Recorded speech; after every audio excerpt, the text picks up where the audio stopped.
যাওয়ার সাথে সাথেই এটাকে দেখার পরে আমি একটু সামনে গিয়ে দেখার ট্রাই করতেছিলাম যে ভাই সে দেখে কোন দিক দিয়ে, একটু উকি-ঝুঁকি দিলাম।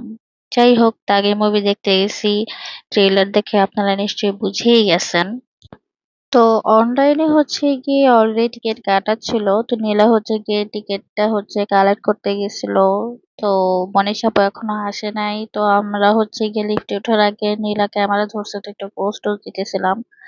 আর আমার ফেভারিট চিরাচরিত জায়গা মিররের সামনে একটু ঢং করে নিলাম। তারপরে আমরা হলে ঢুকে গেলাম। দাগি স্টার্ট হয়ে গেছে। এই জায়গায় একটা ছিল যেখানে লেখা ছিল মোবাইলে যে, আপনি কুত্তা মারা হ্যান্ডসাম।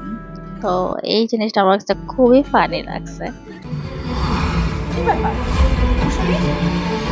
তারপর বিরতি চলে আসে। তারপরে হচ্ছে গিয়ে আমরা ওখানে গিয়ে ভিডিও করা শুরু করি। তো অ্যাক্সিডেন্টলি 1 2 ইন্ডিয়ান 3 একজনের ছবি তুলতে চাচ্ছিল, তো আমি সাইড দিয়ে দিছি। তো আমি একটু রিভিউ দিতে চাচ্ছিলাম যে দাগিটা ভাল লাগতেছে, বরবাদটা আমার কাছে সুপার লাগছে, খুবই ভালো লাগছে। আর জংলিটা পুরাই একদম কার্টুন টাইপ হয়ে গেছে।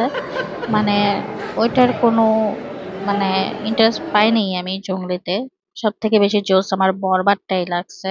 এরপরে হচ্ছে দাগি। আমি বরবাদ দেখার পরে একদম সাকিব খানের ফ্যান হয়ে গেছি। যাই হোক, এখানে হচ্ছে গিয়ে নীলা কি স্ন্যাক্স আইটেম নিচ্ছিল।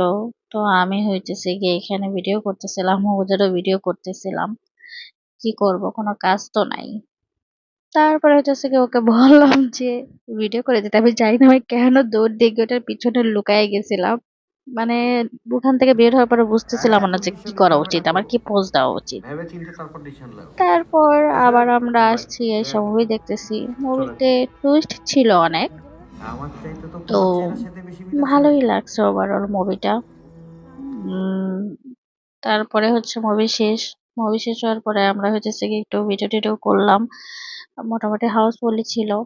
তারপরে নীরা আবার ভিডিও করতেছে, আমি গিয়ে স্ন্যাপ নিচ্ছিলাম। এদিক দিয়ে ও স্ন্যাপ নিচ্ছে।